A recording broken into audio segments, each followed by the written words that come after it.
Hello guys, this is Ankur Kaushik and you are welcome on our channel UPSC accessible.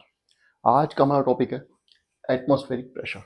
आज हम पढ़ने वाले हैं एटमॉस्फेरिक प्रेशर के बारे में। Chapter 10 atmospheric circulation and weather systems.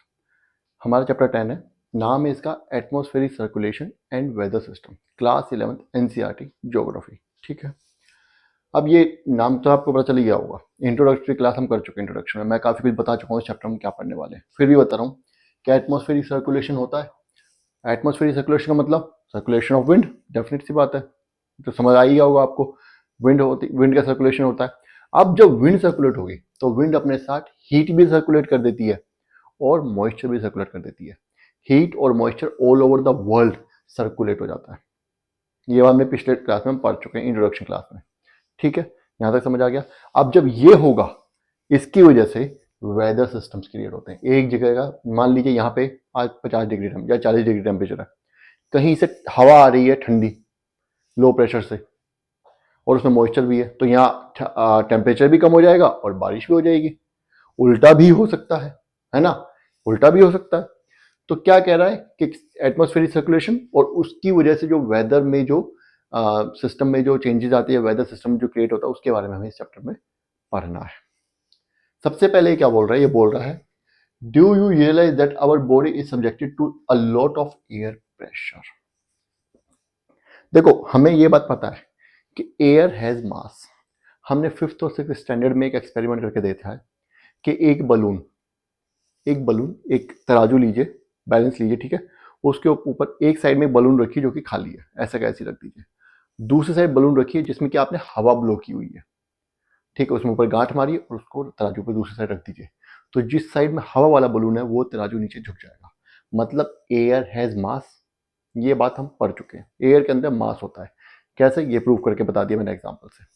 अब अगर एयर के अंदर मास होता है तो हम यहाँ पे खड़े हैं अर्थ के ऊपर, हमारे ऊपर अर्थ एटमोस्फेयर है लगभग 5,000 किलोमीटर तक, है कि नहीं है। अरे 3-4 लेयर है कि नहीं है, ट्रोपोस्फेयर, स्ट्रेटोस्फेयर, मीजोस्फेयर, एक्सोस्फेयर, है ना, इतनी सारी लेयर्स। वो सब किस चीज से बनी है, एयर से बनी है। तो इसका मतलब हमारे ऊपर जो लगभग 5,000 किलोमीटर तक या 5 से 6,000 किलोमीटर तक जो एयर है, वो एयर जो है वो हमारे ऊपर प्रेशर बना रही है कि नहीं बना रही होगी। अरे एक कोई मान लीजिए मेरा हाथ है, इसके ऊपर पेन रख दूं तो इस पेन का प्रेशर पड़ेगा कि नहीं पड़ेगा। अगर मैं ऐसे 50 पेन रख दूं तो प्रेशर पड़ेगा मेरे हाथ पे, नहीं पड़ेगा, है ना। इसी तरीके से एयर क्या पाइलअप हो रही है हमारे ऊपर, इसका मतलब एयर प्रेशर है। समझ रहे हो। ये आगे क्या बोल रहा है, as one moves off the air gets verified and one feels breathless. इस बात का पता कैसे, सबसे बड़ा एग्जांपल क्या दे रहा है ये, कि हमारे ऊपर जैसे ही हम ऊपर की तरफ बढ़ेंगे, हम पहाड़ों पे जाते हैं तो सांस ऑक्सीजन की कमी होने लगती है। क्यों, क्योंकि हवा थिन होने लगती है, एयर प्रेशर कम होने लगता है, नाक से खून निकलने लगता है। ऐसा क्यों, क्योंकि ऊपर जाओगे एयर प्रेशर कम होगा। अभी जो मैंने बोला नाक से खून होने लगता है, निकलने लगता है, इसका जवाब मैं दूंगा, लेकिन उससे पहले क्वेश्चन और राइज होता है, हमें ये एयर प्रेशर फील क्यों नहीं हो रहा। हमें ये एयर प्रेशर जो है, जिसको हम एटमॉस्फेरिक प्रेशर भी बोलते हैं, ये हमें फील क्यों नहीं हो रहा। वो इसलिए नहीं हो रहा क्योंकि जो हमारी बॉडी में ब्लड सर्कुलेट कर रहा है, वो उतना प्रेशर से प्लस जो हमारा होता है सिस्टोलिक और डायस्टोलिक 80/120, है ना, उतना वो उतनी स्पीड से वो सर्कुलेट कर रहा है। हमारा ब्लड उससे ज़्यादा जो हमारा एटमॉस्फेरिक सर्कुलेशन है, जो हमारे ऊपर एटमॉस्फेरिक जो दबाव बना रहा है, उतना ही दबाव इधर से हमारा ब्लड भी लगा रहा है, प्लस 180/120 जितना उसको अपने बॉडी फंक्शन करने के लिए चाहिए वो भी लगा रहा है। तो हमें एटमॉस्फेरिक प्रेशर इसलिए फील नहीं होता क्योंकि हमारे अंदर भी इतना प्रेशर है जो कि हमारा ब्लड बनाता है। ठीक है, ये बात समझ आ गई। पता कैसे चलेगा, जब हम ऊंचाई पे जाएंगे, जब हम ऊंचाई पे गए जब हम ऊंचाई पे गए तो वो प्रेशर, एटमॉस्फेरिक प्रेशर तो कम हो गया, लेकिन हमारे ब्लड का प्रेशर वही चल रहा है अभी, जो नीचे के हिसाब से। तो क्या होगा, हमारे वो खून जो प्रेशर ज्यादा बढ़ेगा तो खून नाक से और कान से निकलने लगता है। कई बार कई केसेस में हो जाता है ऐसा, कभी कभी नहीं भी होता। ठीक है, समझ आ गया। तो अब हम आ जाते हैं कि एटमॉस्फेरिक प्रेशर की डेफिनेशन क्या है।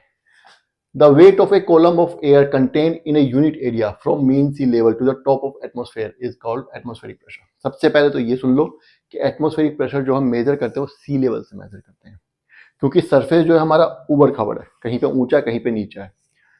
सी लेवल जो है पानी है, सी लेवल भी है ऊंचा नीचा, कहीं पे सी लेवल ज्यादा है कहीं पे सी लेवल कम है।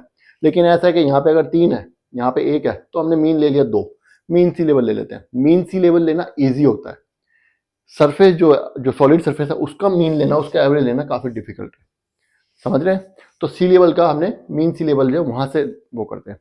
अब ये कह रहा है कि सपोज कीजिए मीन सी लेवल पे एक पॉइंट है, मान लीजिए 1/1 का मान लेते हैं, 1 स्क्वायर मीटर का, 1 मीटर स्क्वायर का, उसके ऊपर, या मैं हूं वो पॉइंट, ठीक है, मैं 1 स्क्वायर मीटर का मैं एक एरिया यूनिट एरिया हूं, मेरे ऊपर एटमोस्फेयर के टॉप तक जहां तक है एयर, यही एक कॉलम जो है, ये कॉलम एयर का, ये मेरे ऊपर एक प्रेशर बना रहा है कि नहीं बना रहा है, वो प्रेशर कितना है उसको हम एटमॉस्फेरिक प्रेशर बोलते हैं। Weight of column of air, मेरे ऊपर कॉलम ऑफ एयर का pressure contained in a unit area from the mean sea level to the top of atmosphere is called atmospheric pressure. समझ आ गया? इसको हम एटमॉस्फेरिक प्रेशर बोलते हैं। और atmospheric pressure is expressed in millibars. इसकी यूनिट क्या है? मिलीबार है, याद रखना है मिलीबार, ठीक है। अगला इंपॉर्टेंट पॉइंट क्या बता रहा है, sorry, at sea level the average atmospheric pressure is 1013.2 millibars. Average sea level pressure क्या है? 1013 मिलीबार्स, 0.2 मिलीबार्स। अब ये बहुत काम की चीज है, पूछो कैसे? अगर ये नहीं पढ़ोगे तो यही नहीं पढ़ पाओगे। अगर आपको यही नहीं पता, मैंने अभी क्या बताया कि एटमॉस्फेरिक सर्कुलेशन कैसे होता है, लास्ट क्लास में क्या बताया था, जब विंड जो होती है एक तरफ से दूसरी तरफ फ्लो करती है, मूवमेंट करती है, वो कैसे करेगी? हाई प्रेशर से लो प्रेशर की तरफ करेगी। हमें कैसे पता कहां पे है हाई प्रेशर, कहां पे है लो प्रेशर? इससे पता चलेगा। अगर प्रेशर इससे ज्यादा है तो हाई प्रेशर है, अगर इससे कम है तो लो एटमॉस्फेरिक प्रेशर है। समझ गए? अगर 1013 से 1013.2 से कम है तो वहां पे लो प्रेशर बन रहा है, अगर 1013.2 से ज्यादा है तो वहां पे हाई प्रेशर बन रहा है। समझ गए? चलिए आगे बढ़ते हैं। अगला पॉइंट क्या बोल रहा है? Due to gravity the air at the surface is dense and hence has a high pressure. बता चुका हूं पहले, जैसे जैसे सरफेस से ऊपर की तरफ बढ़ते रहेंगे एयर थिन होती रहती है। ग्रेविटी, एटमॉस्फेयर, जो एटमॉस्फेरिक गैसेज है उनको होल्ड करने की कैपेसिटी जो अर्थ की, जो कि ग्रेविटी की वजह से है, वो कम होती जाती है। यहाँ पे ग्रेविटी सबसे ज्यादा है तो यहाँ पे सबसे ज्यादा होल्ड किया हुआ उसने गैसेज को, यहाँ पे सबसे ज्यादा थिक है गैसेज, डेंस है। जैसे जैसे ऊपर जाएंगे तो ये उतनी ज्यादा डेंस नहीं रहेंगी, रेयर हो जाएंगी, है ना।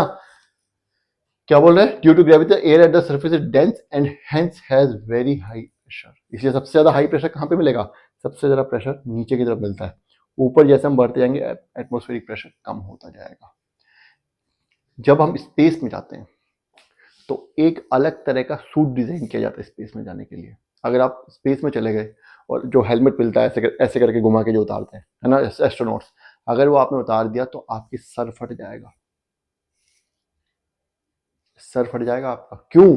क्योंकि प्रेशर नीचे वाला, आप स्पेस में चले गए, वहां पे एटमॉस्फेयर नहीं है तो आपके सर पे कोई प्रेशर नहीं पड़ रहा, लेकिन आपकी बॉडी तो 1013.2 का प्रेशर डाल रही है ना बाहर ब्लड के थ्रू, आपका ब्लड तो कर रहा है ना। अगर वो प्रेशर, एटमॉस्फेरिक प्रेशर हट गया तो वो काउंटर किसको करेगी? कुछ है ही नहीं काउंटर करने के लिए, तो आपकी नसें फट जाएंगी, उन पे से प्रेशर हट जाएगा तो आपकी नसें फट जाएंगी। समझ गए? इसलिए उनके लिए स्पेशली सूट डिजाइन किया जाता है। तो आई होप आपको यहां तक समझ आ गया। चलिए अब आगे बढ़ते हैं।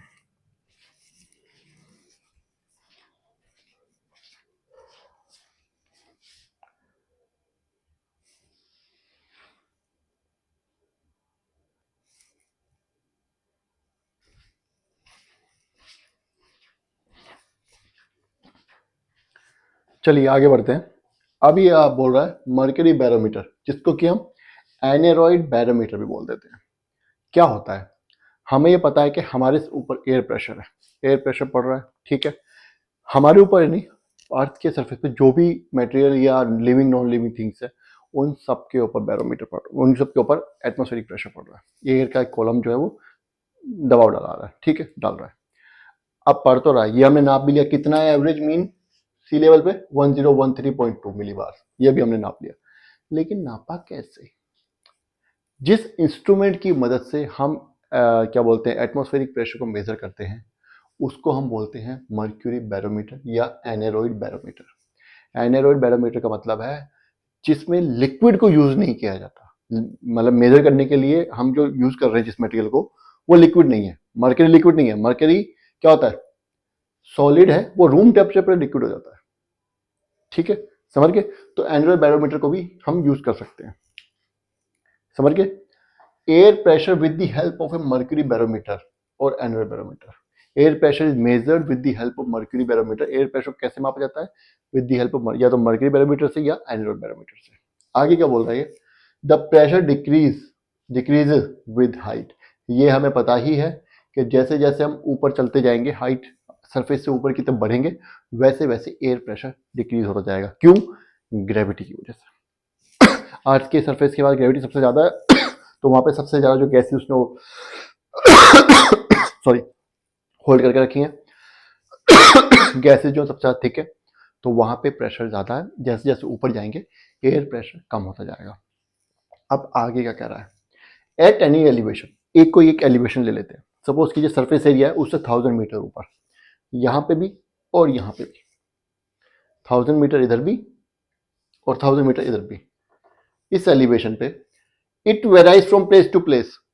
एटमॉस्फेरिक प्रेशर यहां पे अलग हो सकता है और यहां पे अलग हो सकता है, किसी भी एलिवेशन पे। ग्राउंड लेवल पे भी हो सकता है, नीचे से ऊपर जाओगे तब तो अलग होगा ही, वो तो पता ही है हमें, वो उसका तो रीजन भी पता है। लेकिन एक पर्टिकुलर सेम एलिवेशन पे भी अलग अलग हो सकता है, यही तो हम पढ़ रहे हैं अभी तक। जब ये अलग होगा तभी तो विंड की मूवमेंट होगी।